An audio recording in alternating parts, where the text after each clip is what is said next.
Hi, welcome to Cut Both Ways. Hi, I'm Kiki. I'm Ray. Today we're talking about Spider-Man No Way Home. Spoilers today for The Witcher, the old Spider-Man movies, And Disney's The Lion King. and of course every single Marvel movie ever. Is that it? I think so. All right, enjoy. Okay, so today we're talking about Spider-Man. Into the Spider-Verse. Just kidding. Spider-Man Far From Home. Yet again, here we are talking about the MCU. Great.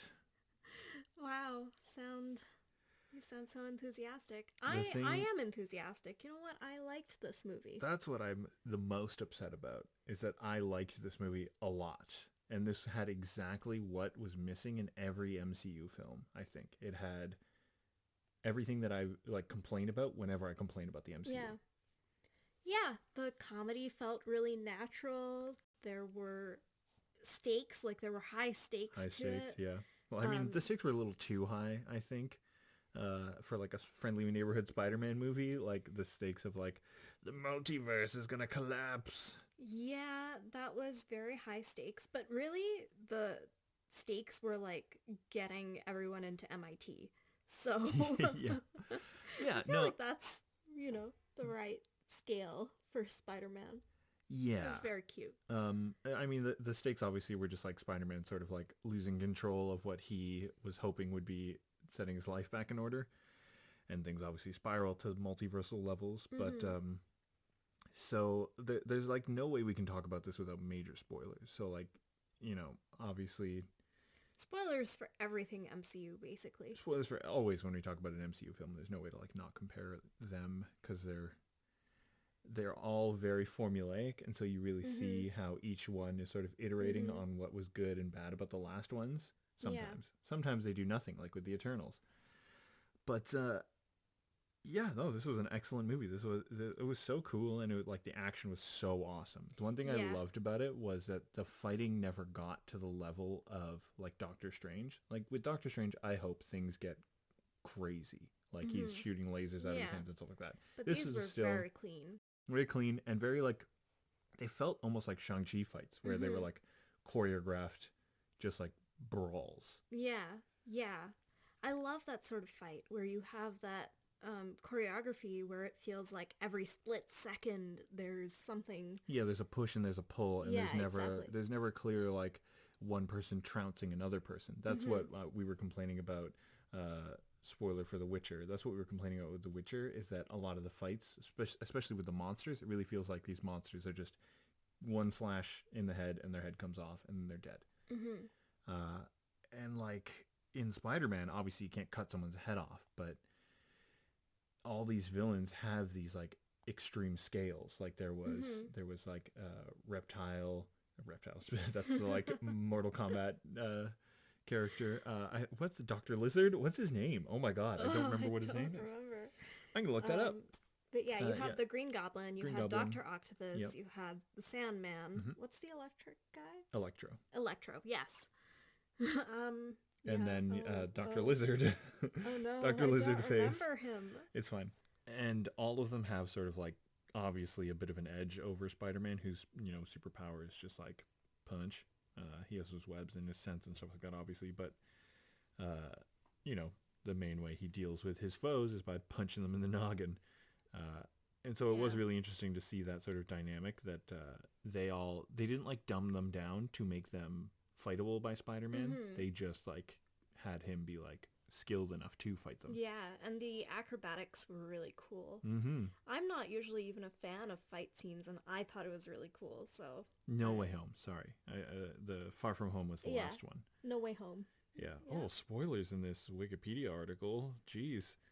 I think the title is kind of a spoiler. When you get to the end and it's like No Way Home, you kind of realize what the title means, and you're like, oh, Not really. that's sad. I avoid spoilers like the plague.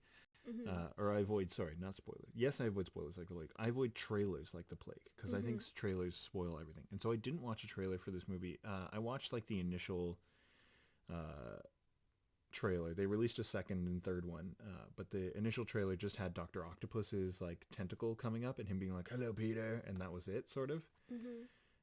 And I stopped watching it after that. And the only reason I watched it is because so many people were posting memes about it on just social media. And so I saw that bit. But I had no idea really what to expect with this. I kind of knew that it was going to be a little bit multiversal, I think. I had that. Someone sort of like spoil that for me.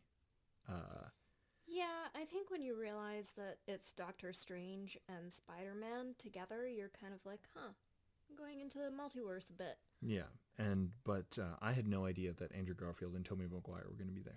I didn't know that either, right until they showed up. And I had heard someone joke about like, ooh, Andrew Garfield and Tobey Maguire are going to be in this one. I was like, haha, like whatever. And then when they showed up, I was a little sad that someone made that joke, because if I hadn't even had that thought in my head, it would have been awesome to have, like, whoa, what the fuck? But I was kind of like, if they're doing multiverse, I guess there is a chance that they will show up. And I kind of like thought like as a movie director, like that's sort of what I would aim for if I was going to make a like multiversal like kind of cap on the current Spider-Man story. Yeah, And it that's was exactly an what they did. incredibly cool moment. I did not have it ruined for me. I avoid social media like the plague. Yeah, I should. Yeah, I don't know why anyone would go on social media. You just get spoiled for Spider-Man movies. I know it's the ultimate truth there is that just avoid social media and you'll avoid spoilers. It's true. So the annoying thing that's coming up right now is I'm finding the actor and I'm finding his like character name, which is like I just like went away from it. Dr. Curtis Connors. What's his supervillain name? I forget. The Lizard. The Lizard. I don't know. Actually, it might be. It might be. It like might be just the Lizard. Lizard Man, Lizard. Man. Anyway, it doesn't matter. This was awesome. It felt like the closest thing to a Sinister Six plotline without having it actually be the Sinister Six, which, for you, if you don't know, the Sinister Six is basically all of Spider-Man's villains being like, each of us keep fighting Spider-Man one at a time, and he keeps beating the shit out of us. How about we just all go at him at once? And then 6 of them get together. They make a team name, Sinister Six, sort of like the Avengers. And then they all fight Spider-Man, and Spider-Man beats them up. And I think they did a great job of keeping all these characters as believable people instead of just having them be villains. Obviously, a few of them kind of got the backseat, like the Sandman. I don't know his actual name. It might just be Sandman. Yeah, it is just Sandman. Is it just Sandman? Whatever. Sandman and the Lizard, I guess, is his name. I'm seeing here. I just looked up like comic books. Listen, yeah. Spider-Man villains are not... Yeah, the names aren't the most creative. No. But yeah, Sandman and the Lizard took a bit of a backseat next to Dr. Octopus, the Green Goblin, and Electro, I think, was sort of the main villain here. I mean, obviously, what is it? Green Goblin is really makes sense the main to give villain. Yeah, Green Goblin that center spot. Yeah, but he had that like bouncing back and forth sort of thing, and he came in at the end as sort of the main villain. But I really felt like Electro was the main threat that they were fighting against throughout. Yeah, for a lot of the time, yeah. Yeah, and I loved Electro's character. Jamie Foxx was the actor that played him, and I think Jamie Foxx might be my favorite actor. After watching him in this, and after thinking about like one of the only Quentin Tarantino movies that I like love is Django Unchained. That's also Jamie Foxx. He's been in a bunch of stuff. I'm not going to rattle off all his movies, but I just love him. I don't think he just like never misses for me. I can't think of a single movie where I hated him in it. I watched The Amazing Spider-Man 2, which is where he came from in this sort of multiverse idea. He was one of Andrew Garfield's Spider-Man's villains. And he was a little bit weird in that, but none of what was weird about him was him as an actor. They had him go through this arc, and they mention it where it's like, hey, the last time I saw you, you had a comb over and like a gap tooth. And he's like, things change, or I don't know what he says. Right. I have to admit that I don't remember watching Andrew Garfield's Spider-Man. I think I saw it. I think I watched through it just for the sake of seeing them. Yeah. But they really didn't stick. Okay. And I know that so I may have seen them and I just don't remember. Yeah, and I think there's this narrative that we've gotten a better Spider-Man each time we iterate him. Like first it was Tobey Maguire, then Andrew Garfield, then I Tom think Holland. Tobey Maguire is very memorable as Spider-Man. I think so you could see a too. lot of things about those movies, I but don't know like, if that's just nostalgia that he was the first like superhero movie to start coming out in our generation that was like, whoa, where it superhero was movies. actually good. Yeah. Yeah. And the Like first one was like, the eh, Green Lantern movie was kind of awful. awful. And that was a little bit after. The Daredevil movie was Oh god god, it was awful. so bad. Yeah, and that came out around the same time. Yeah. Daredevil. I think the Green Lantern movie came out around when Iron Man was Yeah. coming out, so it was a bit after when like Right. superhero And movies I were mean, becoming like, a bit of a even norm. the first couple of Marvel movies, that Hulk movie was so bad. It was really bad. I don't think that one is supposed to be connected to the overarching story. It is a little bit because at the end they have what's his face, Robert Downey Jr. come in at the end. There's like an after credit scene where Yeah. he shows up and he's like, Yeah. "I'll help you deal with the Hulk." Yeah, the first Thor movie was like okay-ish. no, it was bad. It was bad. It was really bad. The second Thor movie was terrible. Beyond terrible. That came out Beyond. after the Avengers, though. Did it? Yeah. Yeah. Wow. The only hero that got a second movie is Iron Man. Right. Because the second Iron Man movie is where they introduced Black Widow. Right. But anyway, Spider-Man Far From Home. Far From Home? No Way Home? No Way Home is the one that we're talking about right No Way now. Home. Yes. Yes. Too many homes. I feel like after watching Homecoming, which was the first one, I was like, this is cool, but I haven't got any like Spider-Man in his like neighborhood Spider-Maning. And then Far From Home, again, he was in another country. He was, it was sort of this like mystery plot of like what these elementals, and then it turns out to be Mysterio type thing. And I liked it because they really nailed Mysterio. That like segment of him going through his like not mind escape, Yeah. I guess, because it's not a like drug in this one. The previous two Spider-Man movies were cool. I Yeah. think this one is my favorite. Yeah, Of all of them, I think agree. this one's the best. I think there's one moment I want to bring up that's like hard for me to top, and it's like one of my favorite moments in the MCU, and it's the Vulture finding out that Peter Parker is Spider-Man. And I don't know if you've ever like paid attention to this scene and like gave it a second thought, but for me, it is such masterful film editing and like acting that I oh my god, I love it, and I will go back to it 100 times. Same with the like Witcher fight scenes and Yennefer like exploding her fire. I'll just like every now and then just go back and watch it just to be like, ugh. And what happens is they're sitting in the car, and Spider-Man has just shown up at I can't remember the girl's name. The like girl that he asks to Homecoming. What? Are you gonna? MJ? No. He in Spider-Man 1 he doesn't like admit that he has a crush on MJ. Oh. I can't remember her name, but she's like, you know, the popular girl, and he's like so surprised that she like says yes to him asking her out. He goes to her house. Vulture opens the door.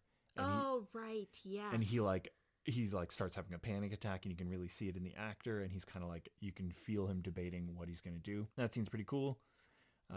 There's some like playful banter. They get into the car. He goes, I'm going to drive you to Homecoming. He drives them, and he's driving them, and yeah, I can't remember exactly what it is. The tension in scene. the car, but then there's this moment where the girl goes like, oh yeah, Peter knows Spider-Man. They're like good friends. And then he's like, oh yeah, you know, good old like Spider-Man. And he's like, yeah, we're good friends. And then you can see it click with the Vulture.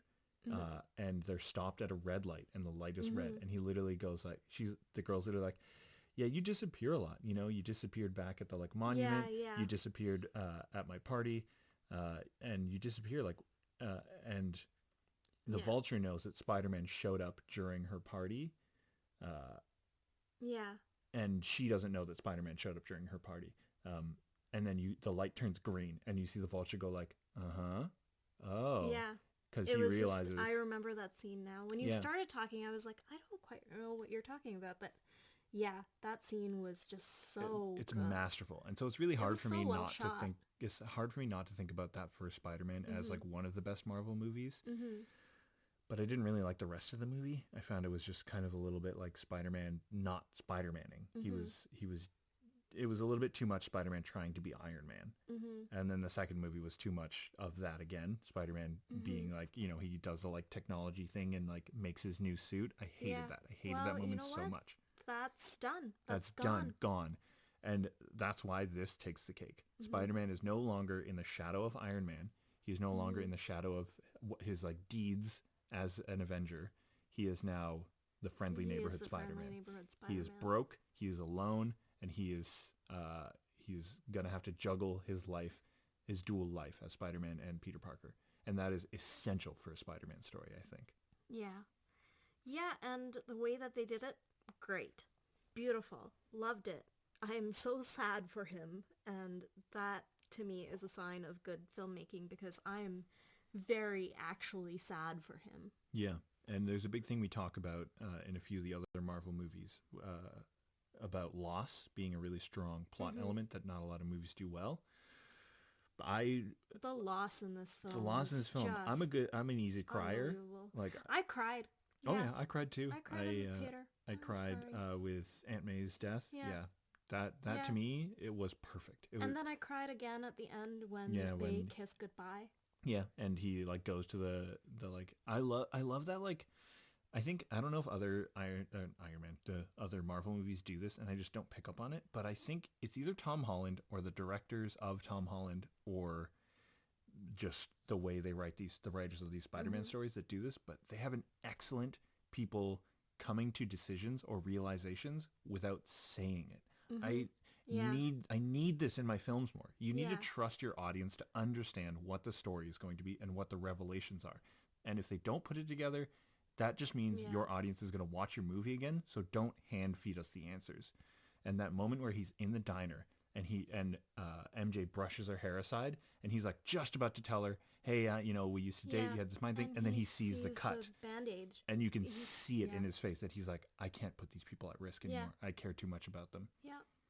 And so that's why he doesn't tell them. That's a credit to Tom Holland. That's a credit to Tom Holland. It's a credit to the writer that decided push your hair aside, show the bruise. Yeah, absolutely. Because, oh man, I loved that. And oh my God, when I get that in a storytelling, I nearly orgasm. Like, I'm just like, you trusted me to understand what you're trying to say without you going. Yeah, it was very good. Without Tom Holland turning to the screen and going, I'm not going to tell her because I don't think that I need to put them at risk. It would have cheapened it. It would have made it useless, and I would have hated this movie. Yeah, and I feel like a lot of films and shows do this, and I don't need that anymore. Just the way that Tom Holland manipulates his facial expressions and just the way that he just, I don't know what it is.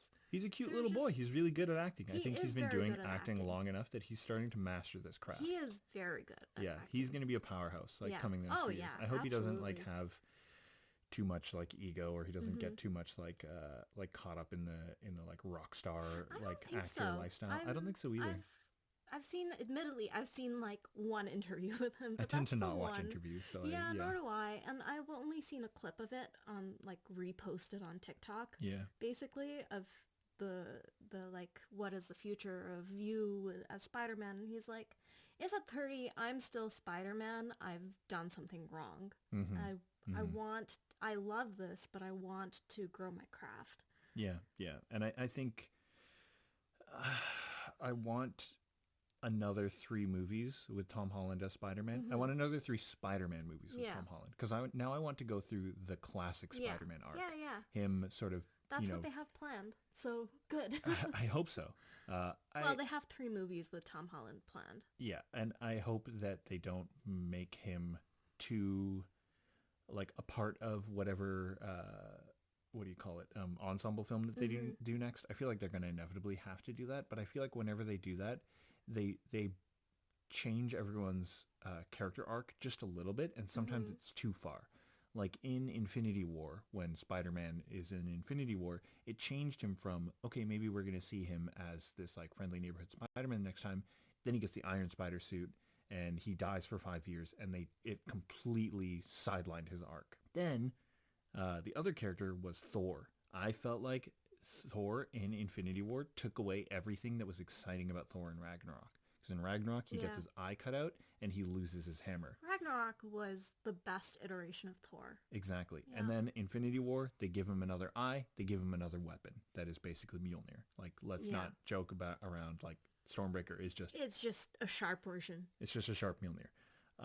And just like when you roll for damage, you're just going to do slashing damage. Yeah, he's going to do a D12 instead of a D6.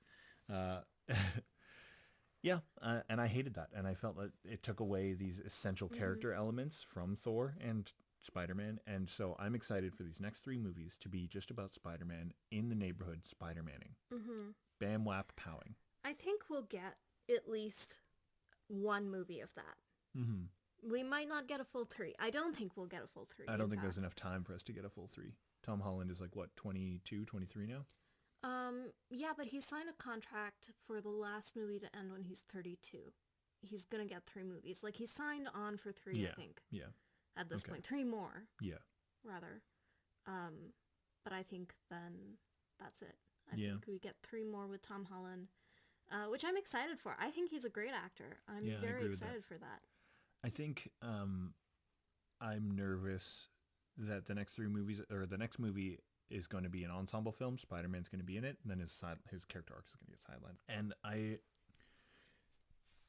they've done the Vulture, they've done Mysterio, and now they've done basically the Sinister Six. All of the villains that were in this film went back to their homeworlds, but he's already fought them. So I don't know what his next 3 villains are going to be. It could be Venom, because they introduced the symbiote. Yeah, it could be Kraven the Hunter, is one thing I think would be really good. I think it's going to be Venom, because they put that in the mid-credit scene. I think they did that because they had no idea how to introduce Venom, and they didn't want to do Goo from Space, and so they just did that. And so I think it's a little bit of a Chekhov's gun that they're going to put that there, and then if they want to use it, they will use it, but they might not necessarily use it. Because I don't think having 2 versions of Venom out there is going to be good for business, because Disney now owns Fox, and Disney owns Venom. Right. So they're allowed to use them, but I don't think they will. Yeah, I think in the next Spider-Man movie, we're going to see him have that broke college student arc. But then I think at the end of that movie, we're going to sort of have him come back to the fold, basically. Yeah, like MJ's going to find out again, and they're going to sort of like undo a little bit of the spell on a few important people type thing. I don't know if they'll undo the spell, but something will happen. Something will happen. I just hope the villain isn't Dr. Octopus, the Green Goblin, Sandman, or Electro. I mean, I thought that the Dr. Octopus arc in this movie was just the most heartwarming thing that I've ever seen. So. Yeah. It's like, it really like showcased what was really bad about those old Spider-Man movies, that every single villain that they fight against is mental health. Like, these people have mental health problems, and you're killing them. Yeah, and I guess, you know what? This is very, I want to say a couple of things. First of all, not everyone who has mental health problems is going to turn into a psycho who kills people. Exactly. Second of all, fixing people in your living room is not a real thing. Yeah. And, if you just suddenly made schizophrenic voices stop, like Peter did with Otto Octavius, like, he still did those things. Yeah, he still is a murderer. He's still a bad guy. Yeah. It's hard to say because, like, the implication is that the tentacles were in charge type thing. Yeah, which, I get. That's fine. Yeah. Yeah, I don't love the implication that, first of all, mentally ill people are murderous. And that, if mental health was suddenly, like, if your disability was suddenly removed, you would be, like, a completely different person. I like neither of those implications, but I'm willing to let it go because the movie was good. Yeah. So one thing that I didn't like about that point particularly is they really lean on that Green Goblin's problem is that he has a split personality. Right.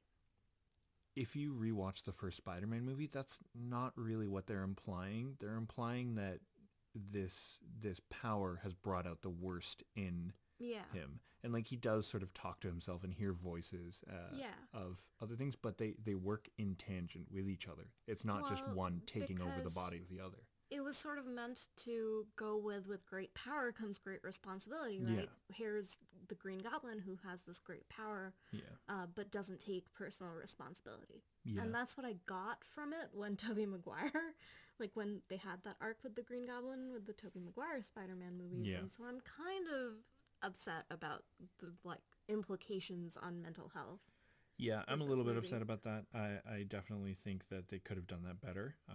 And I think it was just plot convenient for them to do it this way. So. Yeah. What is some other stuff that you liked?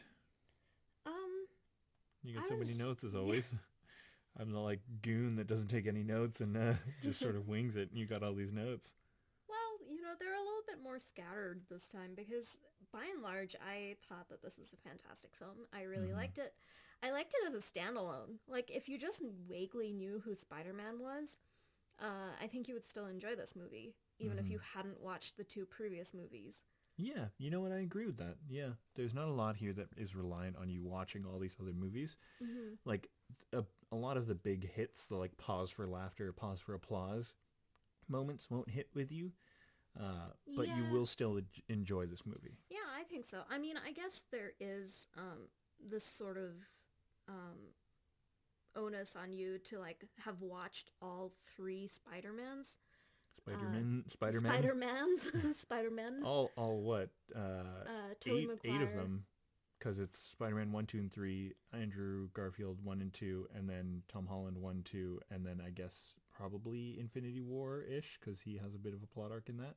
Yeah, but really you could have watched the first Tobey Maguire movie, the first Andrew Garfield movie, and none of this version of Spider-Man movies, really, in order to get most of the haha pause for applause moments. Maybe. Because I think a lot of the humor was just like that they were there. Well, there's a bit of like, oh, what happened to you? Fell in a vat of eels. What happened to you? Fell into a like quantum accelerator. Yeah, gotta watch where you fall.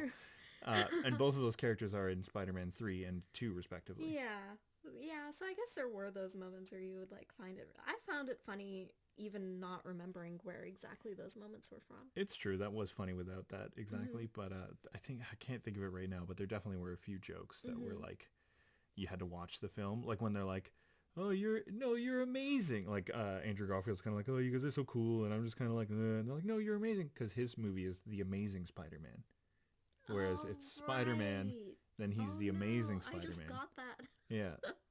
See, and that would sort of be reliant on you knowing like, oh, these characters are, what movie they're coming from particularly. Yeah, and I thought that having the 3 of them there was actually very cute. I was, when I saw them appear on screen, I was actually prepared for it to be very cringy. I was just like, oh no, what have they done? This is going to be awful. And then it wasn't. It completely wasn't. It was actually super very funny and super like they stayed true to the characters that they were in their old movies. Like Andrew Garfield is very like, teenage boy, kind of like he has a little bit more of an ego than the other ones, and he tries to be funnier, whereas Tobey Maguire is sort of more like more edgelord. Not more edgelord, but he's more like adult, I guess you could say. And I just love that moment where they're like, prove you're Spider-Man, and he like jumps and holds himself on the ceiling, and they're like, we need more proof than that. And he's like, what more do you need? And then they're like, get rid of that cobweb in the corner. And it's just like a really drawn out comedy scene. And it was very cute. Writing comedy for the sake of comedy is really hard unless you have a good actor. And I think all those actors did a really good job. They did a great job. And that scene when they're in the lab and Ned is like, Peter, and all 3 of them look up and he's just like, Peter Parker. And then they're all just like, not solving the problem here, bud. Yeah. That was a really funny moment, and I laughed. I think the funniest moment for me, and it might just be because I'm remembering it right now from you talking about the lab, where like Ned goes to each Spider-Man and talks to them, and they're like, yeah, I had to kill my best friend because he like took a serum and became like a villain, and I had to kill him. Yeah. Oh yeah, same with me. My friend, became a villain, and I had to kill him. And then he goes up to Peter and is like, I promise not to become a villain and try to kill you. And our Peter, Tom Holland, is like, what? Yeah. But now all bets are off because Ned does not remember Peter Parker. I hope they don't do that. I hope they don't do that. I really don't want them to. I think the only arc I didn't like in this movie was Ned learning magic. Yeah? I don't think I liked that. It was quirky and funny. It was plot convenient, too. It was plot convenient, and it was just kind of like, are they going to try to make him into some sort of, like, hero? I like that he doesn't have powers. Yeah, I hope that they don't try to make him into a hero or a villain. Yeah, he's the guy in the chair. I love it. Yeah, I love it. He's just there to, like, help. And, maybe he won't be there in that sort of deep of a like connected level in the next film because he like won't remember Peter Parker. But I don't know. I don't know what. Right. Which I'm going to say, surprisingly for me, is a little sad. I've grown to really like Ned. I definitely think they're going to keep him. Like he's going to be in the next film. Oh yeah. Oh for sure. I usually hate that character who's thrown in there to be the gag. Yeah, they're just there to be funny. Yeah. But Ned's really grown on me. He has. I don't really know why. I feel like it's the actor. I feel like maybe just his portrayal of it is more endearing than aggravating. Yeah, I think for me, it's that all of his jokes feel believable. Like, he feels like a really believable character. The only joke I didn't really land for me was in the second film when he starts dating that girl and then they break up after the vacation that they go on. That joke felt really cringy and forced. But other than that, I feel like I'm going to say some stuff that maybe comes across as rude. He is not a traditionally attractive person, and he is not the kind of person you would think would be an actor. Like, the way he acts, he's a little bit different than how most actors act. But I think because of all of those things, it makes him amazing. Yeah, he is amazing. Because he's so not traditional that the fact that he is making what he does good impresses me. Because it's easy for us to just like these straight cut white guys that have like rippling muscles and be like, oh yeah, I enjoy looking at this person acting because I enjoy looking at them. Yeah, so the acting is sort of not to. Yeah, but I think it's so I have a little bit of face blindness, and so I actually won't recognize people from scene to scene, let alone being like, oh, this is the attractive one that I want to watch. Yeah, and I think because of that, he comes across as really genuine and really likable. Yeah, I agree with that. Yeah, I do think he gets a little bit too ridiculous of plots just to make him funny, like with the wizard thing, but whatever. I wouldn't mind it if he just did the portal, but the fact that they gave him the cape and like that stuff. Well, they didn't give him the cape, but it's like, he just he's like, flew I'm a down wizard. Gently. Yeah.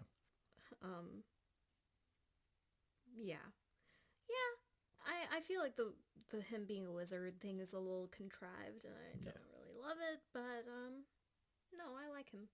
I like how the teenagers in this version of Spider-Man really feel like teenagers. Yeah, they really do. I think they do a good job, which is wild because those actors have been acting as teenagers now for long after they've become you know what? Maybe adults. They've got a lot of practice at this point. It's true, but I think it's one of the few instances where I look at someone who's like 20 to 25 and I'm like, I believe this person's like 17, 18 years old. Yeah. I love that moment where Peter goes up to Doctor Strange and he's like, fix this problem for me. And then through talking to him, Stephen Strange realizes that he hasn't even talked to the registrar yet. And he's just like, you decided a global magic spell was your first call rather than talking to the school registrar, and that to me felt very much like a genuine high school student. Yeah, you got to change the like entire world just to get this one thing you want instead of just going like and asking me like, hey, can this be changed? Yeah. And that's just very much like a teenager. You just, the scale of your problems feels so large that you feel like this global magic spell is warranted, you know? And admittedly, like, the scale of Peter Parker's problems is larger than your average teenager's. Yeah, but this particular problem is one of the few problems that could be solved without a multiversal, like, memory wiping spell. Yeah, it's true. Because he doesn't go like, oh, everyone I know is going to be in danger now that it's public knowledge that I'm Spider-Man. He's like, my friends didn't get into MIT. Yeah. This is the problem I need to solve. Yeah. And to me, that feels very much like a teenager. I think it's really cute. Yeah. I think all the actors that were playing the villains did a really good job too. Lizard obviously got a little bit of like not a lot of screen time.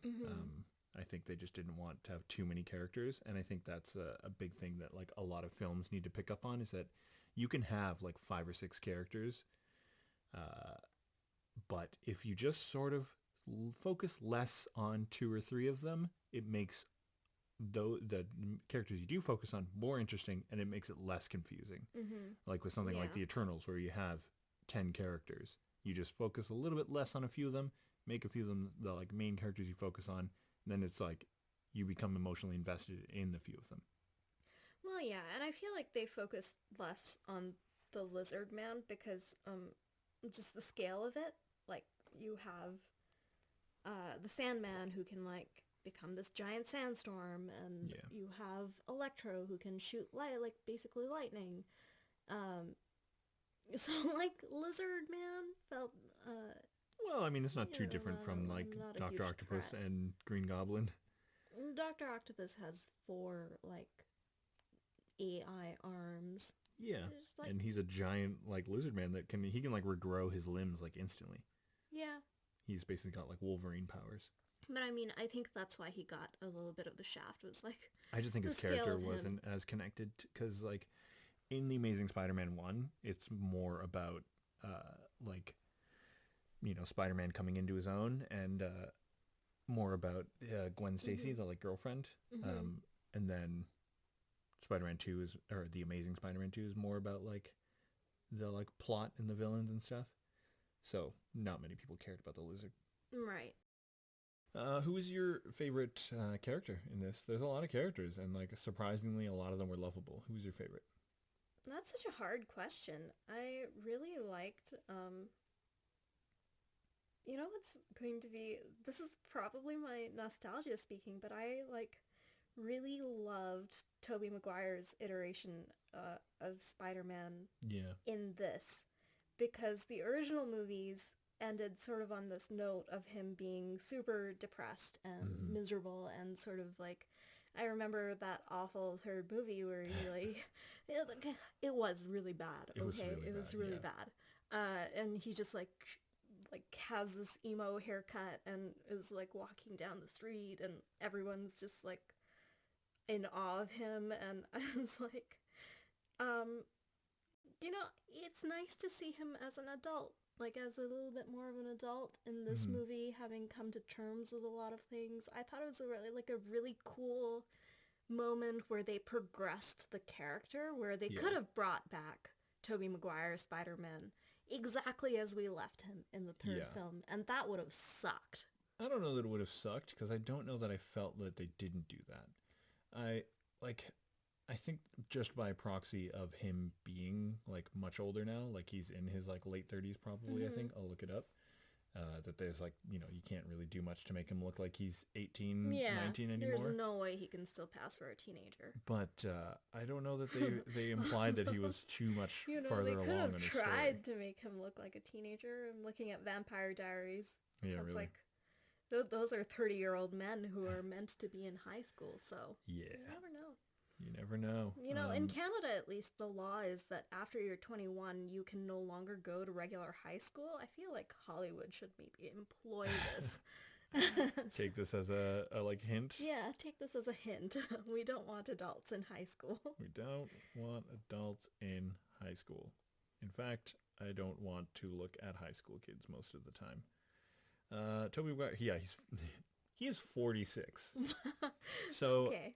He still definitely is playing down his age a little bit. I would have liked to see him be like I have been Spider-Man for now 25 years. Yeah. And I would have liked that. And even had him be, you know like... what? I think in my head canon, that is what happened. Yeah, they didn't really... I don't know if that was... that, though. Yeah, I don't know if the movie told me that, but it is definitely what happened in my head. Yeah, I think so with me as well, just because it's been, 20 years since I've seen him play Spider-Man. Yeah, Not 20 exactly. Years, like 15 years, whatever. But I would have liked to see him have been like, I've been Spider-Man for 25 or 27 years now, and maybe had him be like retired, like I'm no longer Spider-Man. Yeah, that would have been very I'm cool. too old for that, but because I've been pulled into this multiverse, I'll give it one more go. Yeah.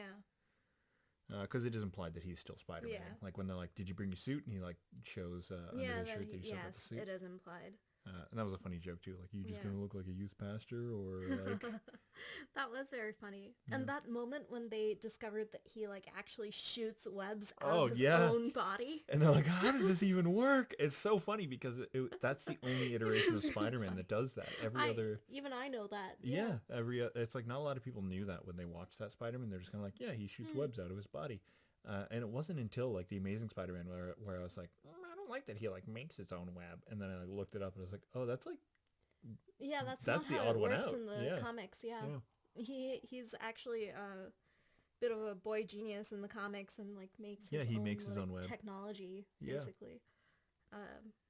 Which like I haven't read the comics, but my uncle definitely like as a kid would read me the comics. Not read me the comics. I couldn't read at that point, so he was just making up the stories and showing me the pictures because I was like 5 or 6. A lot of the stories were a bit too adult for me at that point. Really? Spider-Man stories are usually a bit for kids. Okay, well, maybe he was reading me accurate stories then. Like, once you get to, like, the Venom sort of stories, it does tend to be a little bit more mature, and obviously some of the more modern ones are more mature. Yeah. But that's just by proxy of, the readers having now aged. Yeah, I guess so. As the like, comics have come out. Well, I mean, he would have had them from, I don't know, the 80s. Yeah, those would have been probably a bit more childish. Probably child-friendly. Actually, no, I think 80s was when Venom started coming out, because 80s was at the end of the 80s, like, into the 90s was when the, like, extreme era started happening. Yeah, and I kind of like that Spider-Man is not that extreme. I like that. Yeah, he's not that extreme. I don't like that they, by the end of it, had him try to kill Green Goblin. I would have liked that he is the one Spider-Man that made the decision not to kill someone. And, like, obviously he does it in the end, but it had to be Tobey Maguire's Spider-Man to stop him. Yeah. Yeah, and that little bit of, like, lost in rage thing, yeah. You're right. I didn't much care for that either. I would have preferred for him to stop himself. Yeah, maybe, like, go as far as him picking up the glider and, like, seeing, the Green Goblin, like, below him, and then being like, no, like, I'm not going to perpetuate this anger, and putting it down and being like, let's fix you. I would have liked that, like, Lion King moment, where, like, Simba beats down Scar, and then he's about to kill him, but then he's just, like, he has that moment and his eyes widen and you see like the moment where he's like not gonna do it anymore. Yeah, he's like, I'm not gonna be a killer. That. Yeah, because it's sort of what the theme they're going for the whole movie is like, he's like, all these other Spider-Man are killers, they've killed all these like villains, I'm gonna be the Spider-Man that cures them. Yeah, but then he makes the decision to kill in the end, and I didn't like that. I really didn't like that. Yeah, I guess even when he decides to fix them like with quotation marks, it's really the push from his Aunt May, right? No, he makes the decision before she shows up. Yeah, and she just sort of reinforces it, I guess. Yeah. There's a moment where I think he's gonna give up, and then she's like, no, like, this is who you are. Like, you don't, hurt people, you help people. Yeah.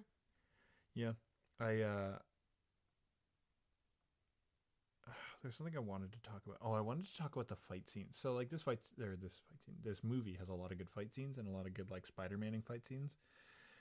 But, not but in a negative way. But that one fight scene where, right after they cure Dr. Octopus, and then the Green Goblin starts to cause chaos. And they're fighting in the building. Aunt May is running downstairs, and him and Green Goblin are just sort of fighting.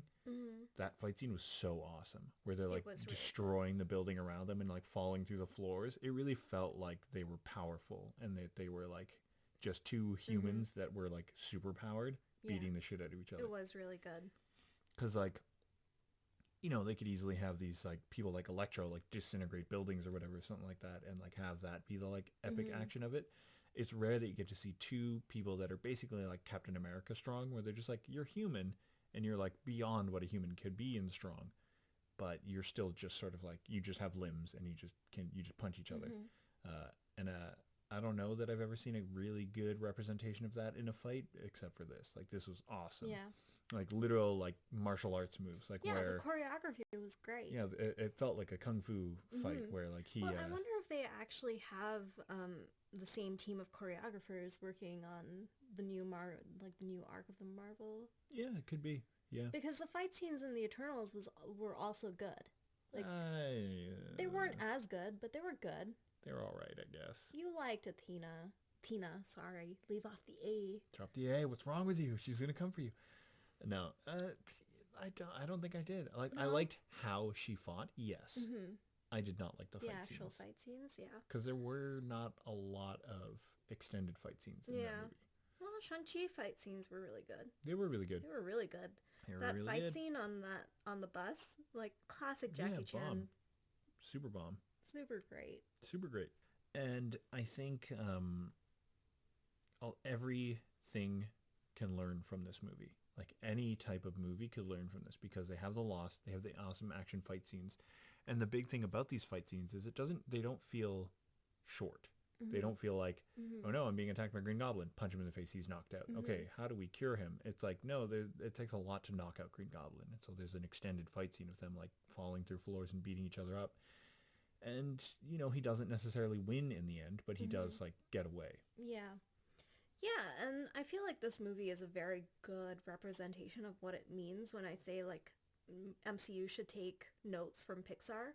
Mm-hmm. Because you have those moments of comedy, like those high moments of comedy to punctuate those low moments of grief, and that makes the grief feel deeper.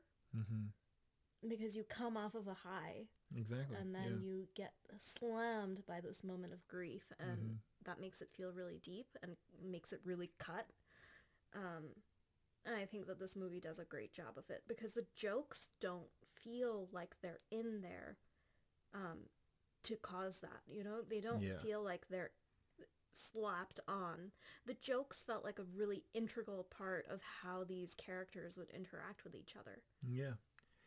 And like they really draw out the scene where Aunt May dies. Like it's not just like a, lightning bolt strikes her and she's disintegrated. It felt like a little traumatizing in that it was like realistic and that she gets like hit by that thing and she stands up and she's like, I'm fine. And then she like basically bleeds out. Yeah. Yeah. And, and I think he has a very like real moment of how a teenager would react in that moment. I think it's very real. Mm-hmm. And I love the moment where like Happy comes to the rescue basically and he realizes what's happened. Mm-hmm. And just that extended like Peter run sort of moment where like he just can't, he's paralyzed. Yeah. I don't know. It felt like it hurt. Felt like it hurt. It really did. It was good. It was a good like loss scene, I think, and it was really tragic, and it was really like hard to sort of like sit through because they did such a good job of making it hurt. And I'm really glad that they managed to stick with great power comes great responsibility into there. Yeah. Because it's just such a Spider-Man moment, isn't it? I would have felt sad if it wasn't there. I think I would have noticed. Yeah, I think I would have noticed, but they did a really funny thing with The Amazing Spider-Man is that they said that same line, but they said it slightly different. And I'll look it up. And I kind of thought they were going to do that again, but then they literally like, with great power comes great responsibility. And she says it slightly different. Slightly differently, but she says it the same way. Yeah. I'll look it up. Do you have any notes you want to go over there that No. We've covered basically everything that I wanted to cover, but except for the ending where, everyone forgets who Peter Parker is. I can't imagine something more traumatic, quite honestly. I can't imagine something more traumatic where like just you lose everyone at the same time and they're not really lost. You can go and look at them, but they don't know you, and I feel like that is the most profound loss that I can think of. I actually can't think of anything more painful than, like, my mom not remembering who I am. Yeah. But he doesn't have a mom, so... No, I know, but I mean, like, he still has people who mean a lot to him. Yeah. And I think, like, they definitely like tried to make it seem more tragic than it is, and I think you're feeling that, but I think that the bigger loss is obviously a close one dying, like a close loved one dying. Yeah. I think that they're both huge losses. I mean, you just come out of this movie, which was on the surface like this lighthearted movie where there are lots of hijinks and all of that. But they packed in these two big moments of loss into it. And yeah, I think that was a lot. And I think I think the moment that hit me most with it was when it's happening and Doctor Strange is like, Peter, are you sure? Do you know what this means? Mm-hmm. Because like that sort of like made me feel like answering the question, basically. Like, do I know what this means? And yeah, I don't know. I thought it was a great moment. I thought that whole scene was a great moment of filmmaking. Yeah, I think so too. I'm excited for this to come out on like streaming services, so I can like pause at a few moments, because there's a few things I want to see. There's one moment when they're first doing the spell and the world sort of crumbles away from them, and you see sort of like the multiverse around them. Yeah. And there's a figure that Doctor Strange like fixates on that shifts slightly, and I want to know what that was. Yeah. And I'm wondering if it's just sort of like one of these villains that ended up coming into this multiverse. Like it might just be like Dr. Octopus. But I'm hoping it's something else. Yeah. And the other thing was when it happens again and the like multiverse is sort of shattering around them. It shows all of these figures silhouetted, and they're all sort of like... pause there and see if I can recognize any of them. Yeah, I figure they're all a bunch of Spider-Man villains. I think I saw the Scorpion there, and they've teased the Scorpion as a character, so I think he might be the next villain that he fights. Either Maybe. Scorpion, Kraven the Hunter, or Venom, I think, is sort of my bet. Yeah, well, and they teased Venom at the end of this in the mid-credits scene, which was an okay mid-credits scene, I guess. I wasn't very interested in it. Lately, you know what? I used to be very excited for the Marvel post-credit scenes. They felt very cool. They did. And lately, I just don't feel that. I don't feel that because I think they go too far in that they just basically tell you what's coming next. And this one went even further, where it literally was just a preview for Doctor Strange and the Multiverse of Madness. Oh, yeah, that was the actual post-credit scene. Yeah. It was basically a trailer, and I wish that I hadn't seen it because it did ruin some things. Yeah, it ruined a lot of things, which I don't think we should talk about. Yeah, I don't think so either. But yeah, I don't like watching trailers because I think they spoil things, and they basically just shoved a trailer in my face knowing that I was going to sit there and watch it. I feel like they should have just done the clip with Wanda and left it at that. Like, nothing else. Just that.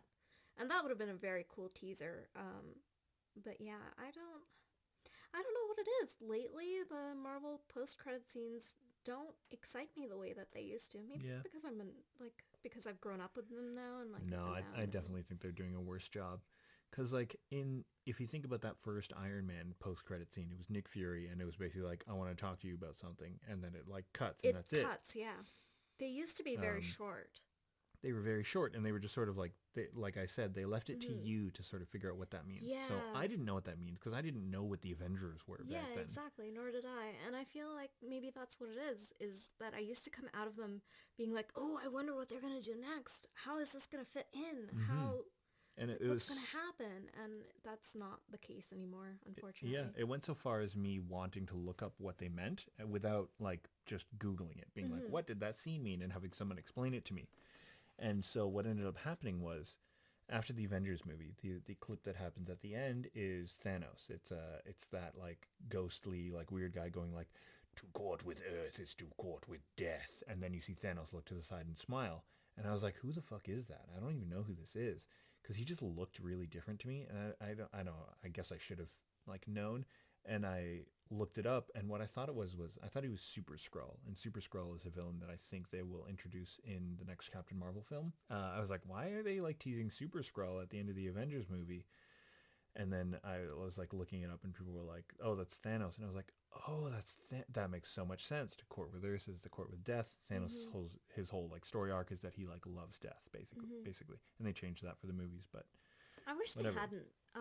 I know that you explained to me, like, oh, he's actually in love with death, and like the literal, like, personification of death, not just with, like, people dying. And, like, giving half the universe's population to death was kind of like a present, like a courting gift. Mm-hmm. I was like, oh yeah, that actually makes more sense than what they went with. It does, and I agree with that. We can go into that like maybe on the next ensemble film that they do. We'll talk a bit about like the older ensemble films. But we're just about reaching the hour mark here. I mean, what I want to know now is there a Marvel movie that you're looking forward to? Which one is it? For me or for the audience? Both. For both. So you the listeners, what's a Marvel film you're excited for, and why? I think I want to know why, because I am not excited. I've looked at what's coming out in the next sort of like phase, I guess they call them, of the Marvel Cinematic Universe, and I think I will like Doctor Strange just by proxy of that I love wizards and I love magic, so I will probably like it. That Benedict Cumberbatch does an excellent job as Doctor Strange. I like him. I think he's an interesting character. I tend to not like him a lot, but he has a really nice voice. I'm a big voice junkie, so I am too. Yeah. And he does have an excellent voice. That's what I liked him in. What was he in? Star Trek was the film.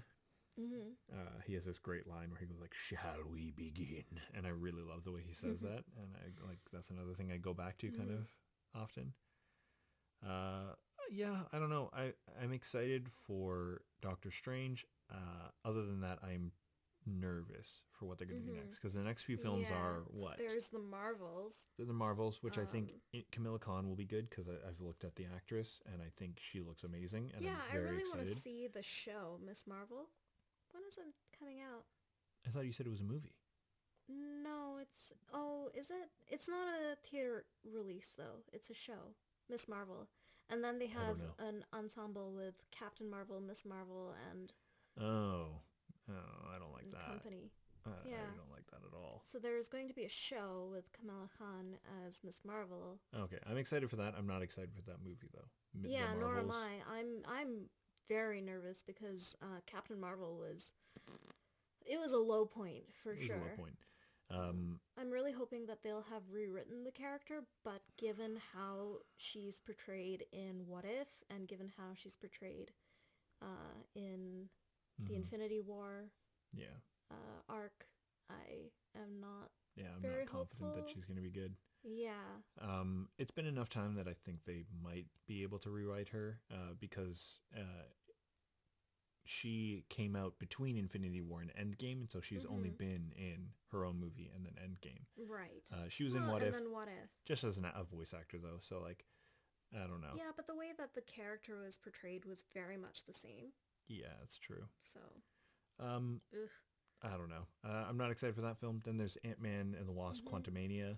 I think that's not going to be good. I did enjoy the other Ant-Man movies, but that's just because Paul Rudd is, like, awesome. And then what is it? Black Panther. I'm nervous for this film. About that film. Yeah. It's so hard because I liked the Black Panther film. I thought it was one of the high points of the Marvel Universe for sure. And I know that film meant so much to so many people, and I'm really hoping that they won't just shelf it, you know? I'm hoping that the movie actually does come out, because that I think would be such a tragedy where you just let the whole film die. And I don't think that is what Chadwick would have wanted. I really don't. I don't think that any like Tom Holland said, you know, I hope that other hopefuls get a chance to play this role, and I feel like that would just be such a tragedy to never have the character portrayed on screen again. Yeah, I agree with that. But I'm still very nervous. I'm still very like, I don't know that the like Hollywood is gonna let it be as real life tragic as it is, and so they're gonna dampen the way that they transition into this new Black Panther character, and so I'm nervous. I'm not gonna get too much into why I think that, just because I don't want to bring up stuff that is involved with that for reasons I will keep to myself. But I want to read to you this quote, because they never really, I don't know if they did say it and I just didn't notice it in The Amazing Spider-Man, but they don't say, with great power comes great responsibilities.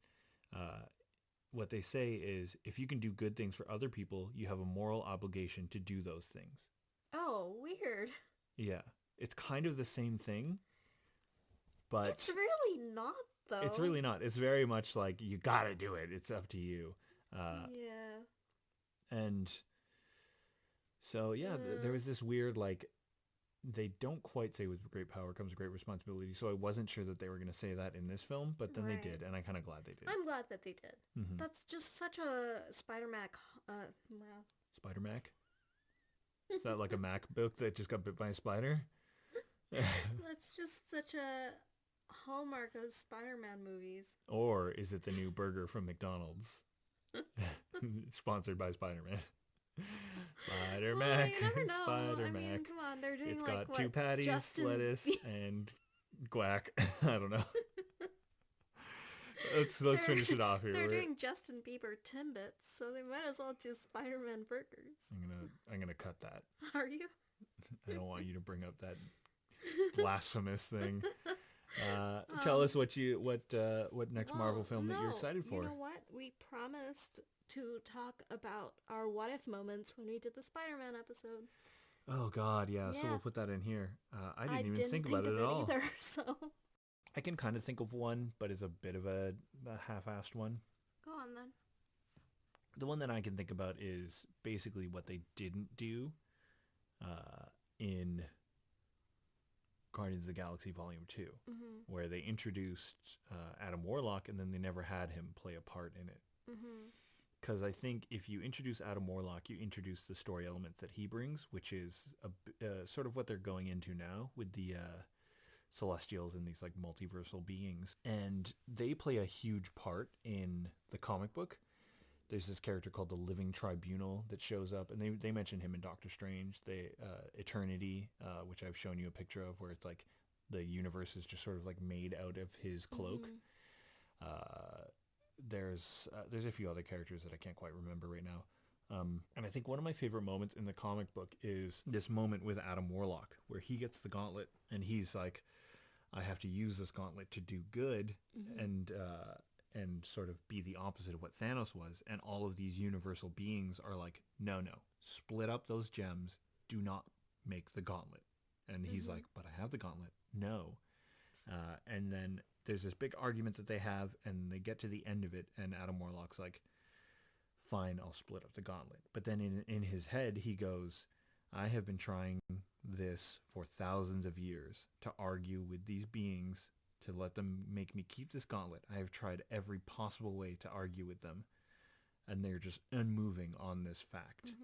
I've been using the time stone to go back in time and keep restarting this argument, and I just can't do it. And I think having that just be like a thing someone says is so interesting to me, and like not showing it like how they did in Doctor Strange, where he goes, I've come to bargain, I've come to bargain, I've come to bargain, instead being like, I bargained with him for 1,000 years. He's unflinching on this.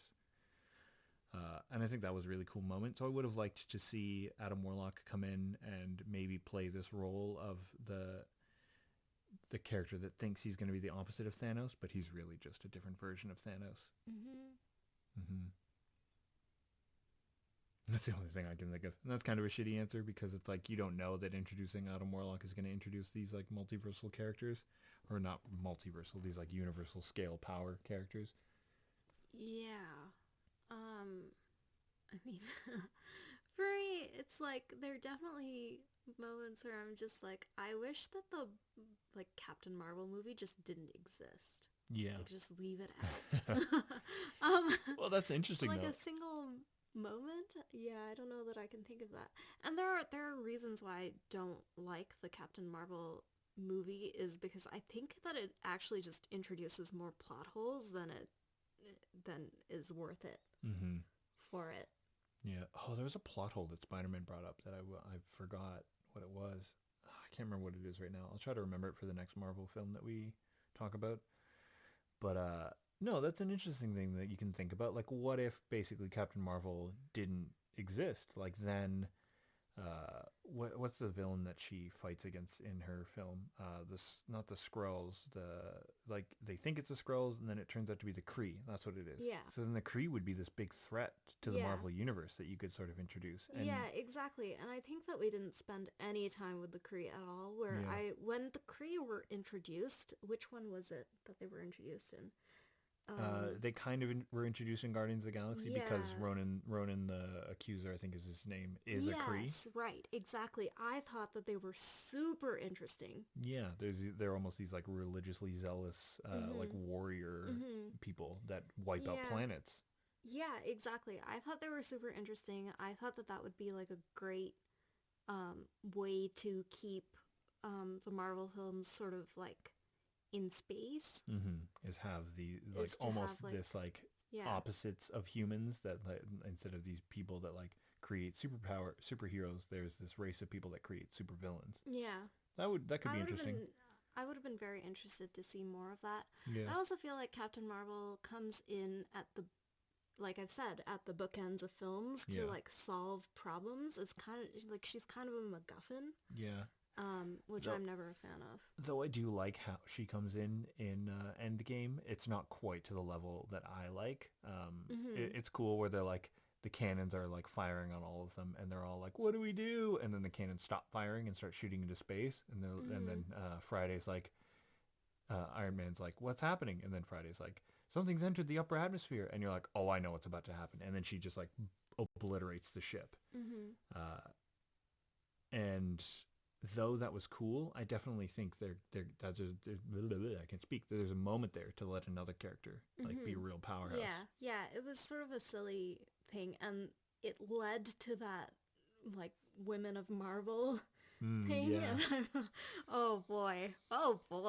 It's like, I liked it because it was like, it's definitely something that these films are lacking, is that like the women having their own sort of like focus. The way that they did it felt very patronizing. Exactly. It felt very like girl power, right guys? And like, I'm going to sell these cups that say girl power on them, but all the money from it is going to the men. Exactly. And I feel like the character of Captain Marvel is treated like the embodiment of that mug.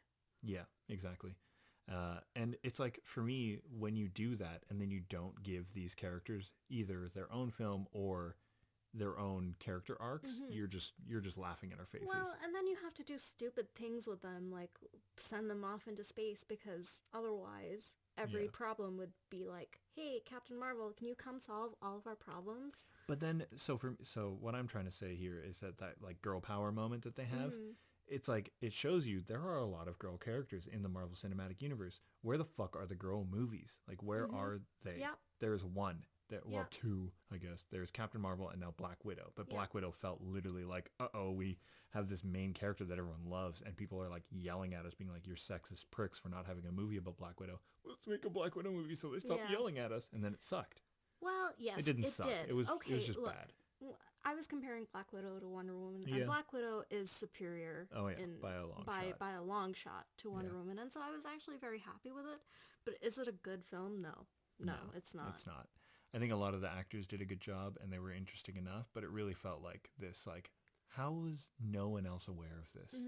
How is this like, ooh, this happened between these two films? No. You know what I feel like? I feel like Marvel, and not just Marvel, I feel like when you have a strong female character, when you have a strong female lead, there's this sort of, they're scrambling not to make her into a joke. Yeah. So they don't give her a personality. They don't give her any sort of sense of humor because they don't want her to come off as a joke. And while I appreciate that, that means that she doesn't have a personality. And that's actually a huge problem. Like, women have a sense of humor. Yeah. You know? No way. No way. Human beings with a sense of humor? Lies. So let's end it there. My what if moment that I would change is I would have Adam Warlock sort of come into the Marvel universe after Guardians 2. I would just delete the Captain Marvel movie entirely. Yeah. Didn't happen. She missed those, beta rays that hit her? I don't know. And what was our question for this one? Which of the MCU movies are you excited about? Oh yeah, which of the upcoming MCU movies are you excited about? And which of these multiversal Spider-Man villains did you wish stayed? I think is a good one. Oh, Which of these 5? Was it 5? Green Goblin, Dr. Octopus, Sandman, Lizard, Electro. Yep, that's 5. That's 5, yeah. So it's not quite the Sinister Six. That's a little annoying, but I'm happy that they didn't. I think there were only 5 they could have picked from. Yeah. Is there another Spider-Man villain who appeared in the Tobey Maguire and Andrew Garfield movies who was left out? Venom. But like you said, for very good reasons. I'm not sure there was another Green Goblin in The Amazing Spider-Man. Oh, they could have had 2 versions of the Green Goblin. That could have been and very technically they interesting. had the Hobgoblin in Spider-Man 3. They did. And I think you could have brought in one of Tom Holland's villains here. Like have an alternate version. Yeah, have of them. like Mysterio come back, or have the Vulture come back, like an alternate version of them. You know what? I'm glad that they pared it down. I am feel too. like there would have been too many characters. With the 3 Spider-Mans and the 5 villains, there was already 8 people fighting on screen. Yeah, and that's what I'm saying, that they did a good job of spotlighting the ones that matter and kind of making the characters that are like, we can't really do anything with these characters. Let's just sort of shove them aside, like the Lizard. Yeah, but then you would have had the Sinister Six, and people would have like, wow. But they wouldn't have done it good, so they wouldn't have wowed. Maybe that's another question. If they had done the Sinister Six, who is it that you would have put in there? I think most people will say Venom, so I'm going to say anyone besides Venom. Yeah, which character do you want to stay? Which character do you want to add to the Sinister Six? Lots of questions today. Yeah. And still let us know which what if moment you would change. I think just like give us all of them. Anytime you have an idea, give us that idea. Because I love these what if spiraling moments. Yeah, I do too. All right, thanks for listening. All right, goodbye. Is that just your like sign off now? I think Goodbye. so.